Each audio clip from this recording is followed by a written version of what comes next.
Here we are, back to the Voyage of the Dawn Treader. We are now at the last chapter. The very end of the world. There it is. Reepicheep was the only person on board besides Drinian and the two Pevensies who had noticed the sea people. He had dived in at once when he saw the Sea King, shaking his spear, for he regarded this as a sort of threat or challenge and wanted to have the matter out there and then. The excitement of discovering that the water was now fresh had distracted his attention, and before he remembered the sea people again, Lucy and Drinian had taken him aside and warned him not to mention what he had seen. As things turned out, they need hardly have bothered, for by this time the Dawn Treader was gliding over a part of the sea that would seem to be uninhabited. No one except Lucy saw anything more of the people, and even she had only one short glimpse. All morning on the following day they sailed in fairly shallow water, and the bottom was weedy. Just before midday, Lucy saw a large shoal of fish grazing on the weed. They were all eating steadily and all moving in the same direction. Just like a flock of sheep, thought Lucy.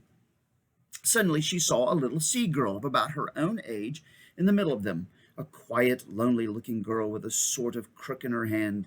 Lucy felt sure that this girl must be a shepherdess or perhaps a fish-herdess, and that the shoal was really a flock at pasture. Both the fishes and the girl were quite close to the surface, and just as the girl was gliding in the shallow water and Lucy, leaning over the bulwark, came opposite to one another, the girl looked up and stared straight into Lucy's face. Neither could speak to the other, and in a moment the sea girl dropped astern. But Lucy will never forget her face. It did not look frightened or angry like those of the other sea people. Lucy had liked that girl, and she felt certain that the girl had liked her. In that moment they had somehow become friends. There does not seem to be much chance of their meeting again in that world or any other, but if ever they do, they will rush together with their hands held out. After that, for many days, without wind in her shrouds or foam in her bows, across a waveless sea, the Dawn Treader glided smoothly east. Every day and every hour the light became more brilliant, and still they could bear it.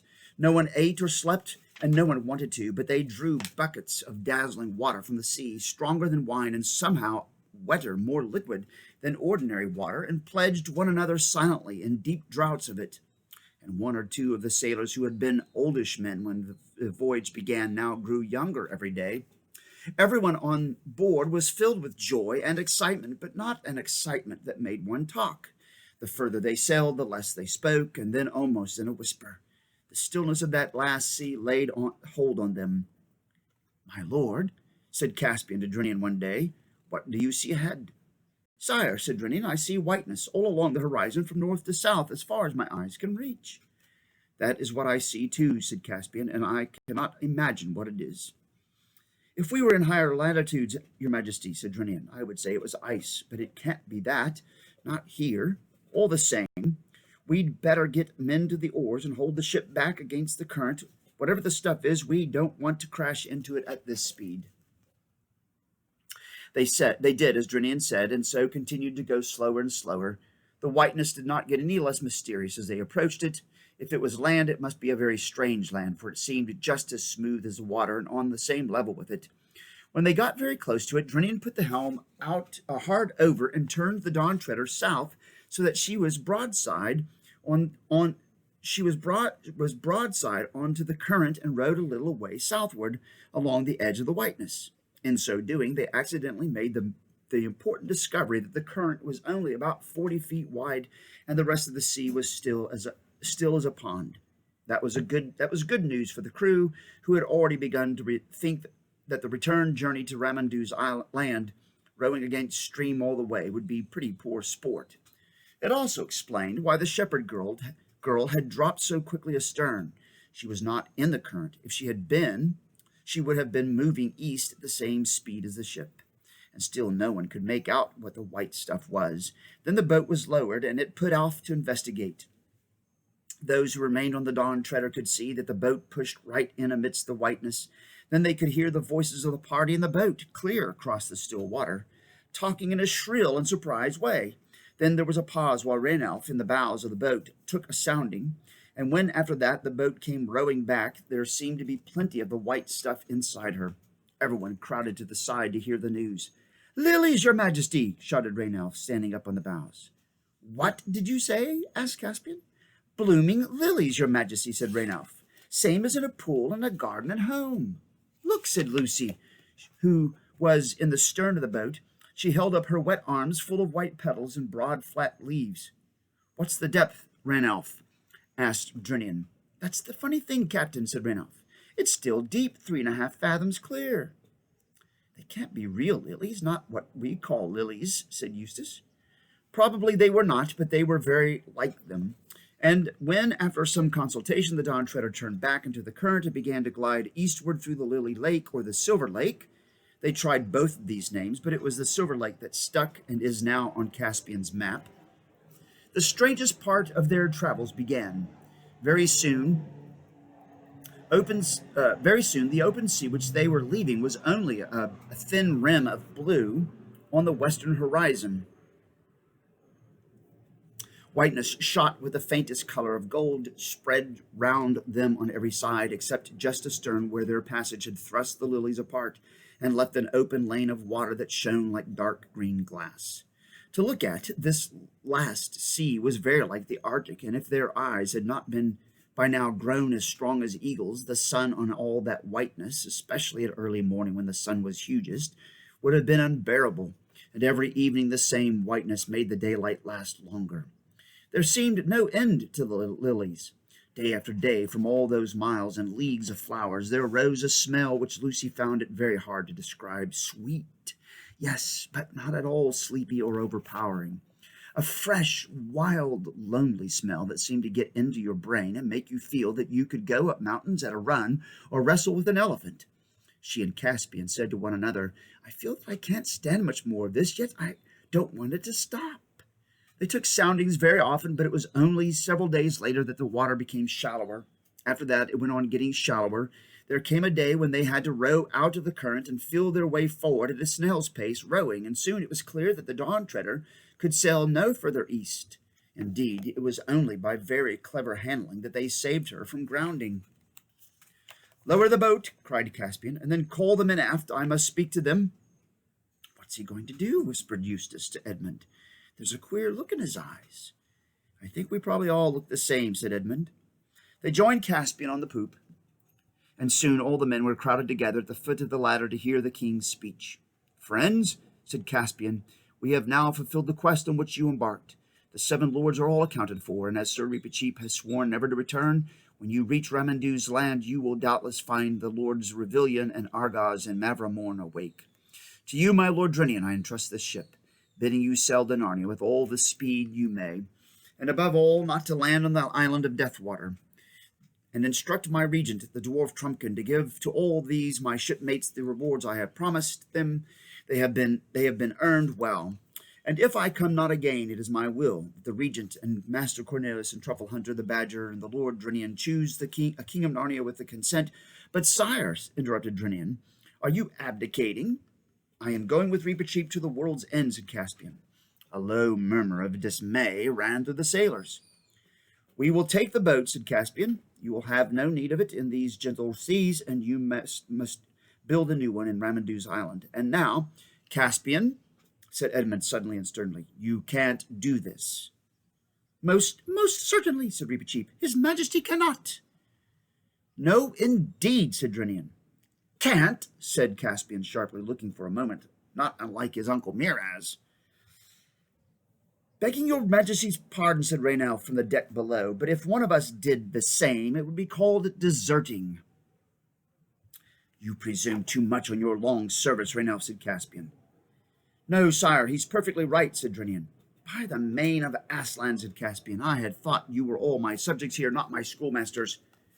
I'm not, said Edmund, and I say you can not do this. Can't again, said Caspian. What do you mean? If your Majesty please, we mean shall not, said Reepicheep, with a very low bow. You are the King of Narnia. You break faith with all your subjects, and especially with Trumpkin if you do not return. You shall not please yourself with adventures as if you were a private person, and if your Majesty will not hear reason, it will be the truest loyalty of every man on board to follow me in disarming and in binding you till you come to your senses. Quite right, said Edmund, like they did with Ulysses when he wanted to go near the sirens. Caspian's hand had gone to his sword hilt when Lucy said, "And you've almost promised Ramandu's daughter to go back." Caspian paused. "Well, yes, there's that," he said. He stood irresolute for a moment and then shouted out to his ship in general, "Well, have your way. The quest is ended. We all return. Get the boat up again." "Sire," said Reepicheep, "we do not all return. As I explained before—" "Silence," thundered Caspian. "I've been lessoned, but I'll not be baited. Will no one silence that mouse?" "Your Majesty promised," said Reepicheep, "to be good lord to the talking beasts of Narnia." "Talking beasts, yes," said Caspian. "I said nothing about beasts that never stopped talking." And he flung down the ladder in a temper and went into the cabin, slamming the door. Yikes! But when the others joined him a little later, they found him changed. He was white, and there were tears in his eyes. "It is no good," he said. "I might as well have behaved decently for all the good I did with my temper and swagger. Aslan has spoken to me. No, I don't mean he was actually here. He couldn't fit into the cabin for one thing. But that gold lion's head on the wall came to life and spoke to me. It was terrible, his eyes. Not that he was at all rough with me, only a bit stern at first. But it was terrible all the same. And he said, oh, I can't bear it. The worst thing he could have said. You're to go on, Reep, and Edmund, and Lucy, and Eustace. And I'm to go back, alone, and at once. And what is the good of anything?" "Caspian, dear," said Lucy, "you knew we'd have to go back to our own world sooner or later." "Yes," said Caspian with a sob, "but this is sooner. You'll feel better when you get back to Ramandu's land," said Lucy. He cheered up a little later on, but it was a grievous parting on both sides, and I will not dwell on it. About 2 o'clock in the afternoon, well victualled and watered, though they thought they would need neither food nor drink, and with Reepicheep's coracle on board, the boat pulled away from the Dawn Treader to row through the endless carpet of lilies. The Dawn Treader flew all her flags and hung out her shields to honor their departure. Tall and big and homelike, she looked from their low position with the lilies all around them.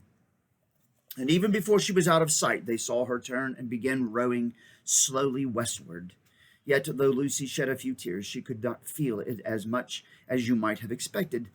The light, the silence, the tingling smell of the silver sea, even in some odd way the loneliness itself was too exciting. There was no need to row, for the current drifted them steadily to the east. None of them slept nor ate. All that night and all the next day they glided eastward, and when the third day dawned, with a brightness you or I could not bear, even if we had dark glasses on, they saw a wonder ahead. It was as if a wall stood up between them and the sky, a greenish-gray, trembling, shimmering wall. Then up came the sun, and at its first rising they saw it through the wall, and it turned into wonderful rainbow colors. Then they knew that the wall was really a long, tall wave. A wave endlessly fixed in one place, as you may often see at the edge of a waterfall. It seemed to be about 30 feet high, and the current was gliding them swiftly towards it. You might have supposed they would have thought of their danger. They didn't. I don't think anyone could have in their position, for now they saw something, not only behind the wave, but behind the sun. They could not have seen even the sun if their eyes had not been strengthened by the water of the last sea. But now they could look at the rising sun and see it clearly and see things beyond it. What they saw eastward beyond the sun was a range of mountains. It was so high that either they never saw the top of it or they forgot it. None of them remembers seeing any sky in that direction, and the mountains must really have been outside the world. For any moment, even a quarter of a 20th of that height ought to have had ice and snow in them, but these were warm and green and full of forests and waterfalls, however high you looked, and suddenly there came a breeze from the east, tossing the top of the wave into a foaming shapes, and ruffling the smooth water all round them. It lasted only a second or so, but what it brought them in that second none of those three children will ever forget. It brought both a smell and a sound, a musical sound. Edmund and Eustace would never talk about it afterwards. Lucy could only say, "It would break your heart." "Why?" said I. "Was it so sad?" "Sad? No," said Lucy. No one in that boat doubted that they were seeing beyond the end of the world into Aslan's country. I'm starting to get teary-eyed.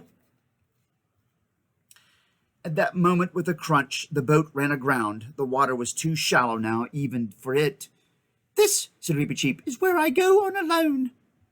They did not even try to stop him, for every thing now felt as if it had been fated or had happened before. They helped him to lower his little coracle. Then he took off his sword. "I shall need it no more," he said, and flung it far away across the lilied sea. Where it fell, it stood upright with the hilt above the surface. Then he bade them goodbye, trying to be sad for their sakes, but he was quivering with happiness. Lucy, for the first and last time, did what she always wanted to do, taking him up in her arms and caressing him. Then hastily he got into his coracle and took his paddle, and the current caught it, and away he went, very black against the lilies, but no lilies grew on the wave. It was a smooth green slope. The coracle went more and more quickly, and beautifully it rushed up the wave's side. For one split second they saw its shape and Reepicheep on the very top. Then it vanished.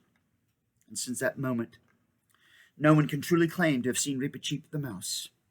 But my belief is that he came safe to Aslan's country and is alive there to this day. As the sun rose, the sight of those mountains outside the world faded away. The wave remained, but there was only blue sky behind it. The children got out of the boat and waded, not towards the wave, but southward, with the wall of water on their left. It could not have told you, they could not have told you why they did this. It was their fate. And though they had felt and been very grown up on the Dawn Treader, they now felt just the opposite and held hands as they waded through the lilies. They never felt tired. The water was warm, and all the time it got shallower. At last they got on dry sand, and then on grass, a huge plain of very fine, short grass, almost level with the silver sea, and spreading in every direction without so much as a molehill. And of course, as it always does in a perfectly flat place without trees, it looked as if the sky came down to meet the grass in front of them. But as they went on, they got the strangest impression that here at last the sky did really come down and join the earth. A blue wall, very bright, but real and solid, more like glass than anything else. And soon they were quite sure of it. It was very near now. But between them and the foot of the sky there was something so white on the green grass that even with their eagle's eyes they could hardly look at it. They came on and saw that it was a lamb. "Come and have breakfast," said the lamb in its sweet, milky voice. Then they noticed for the first time that there was a fire lit on the grass and fish roasting on it. They sat down and ate the fish, hungry now for the first time for many days, and it was the most delicious food they'd ever tasted. "Please, lamb," said Lucy, "is this the way to Aslan's country?" "Not for you," said the lamb. "For you, the door into Aslan's country is from your own world." "What?" said Edmund.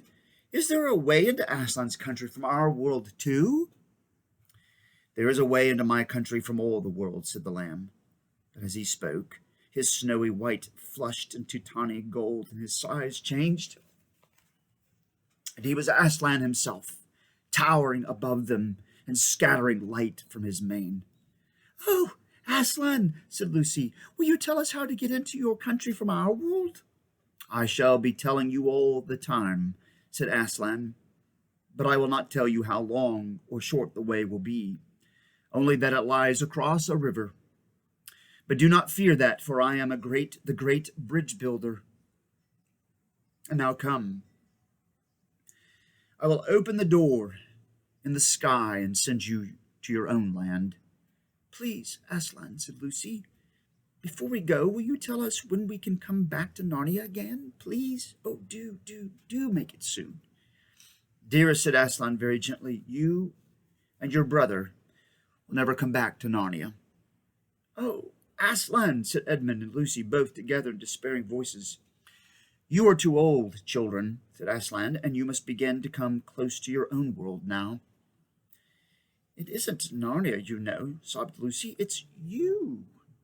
We shan't meet you there, and how can we live never meeting you?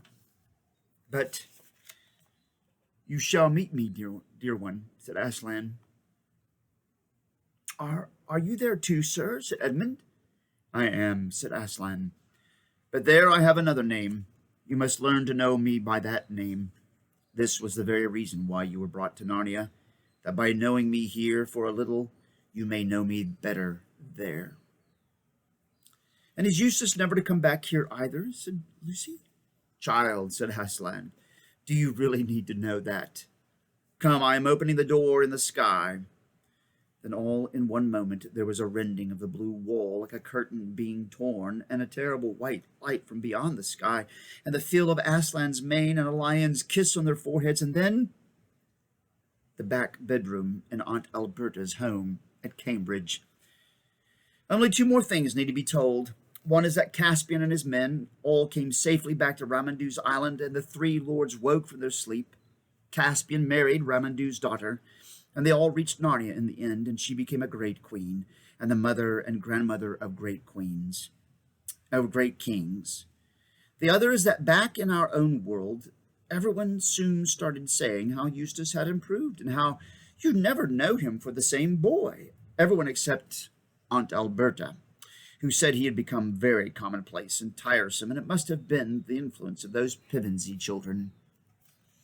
And that ends The Voyage of the Dawn Treader. More to come. Stay tuned.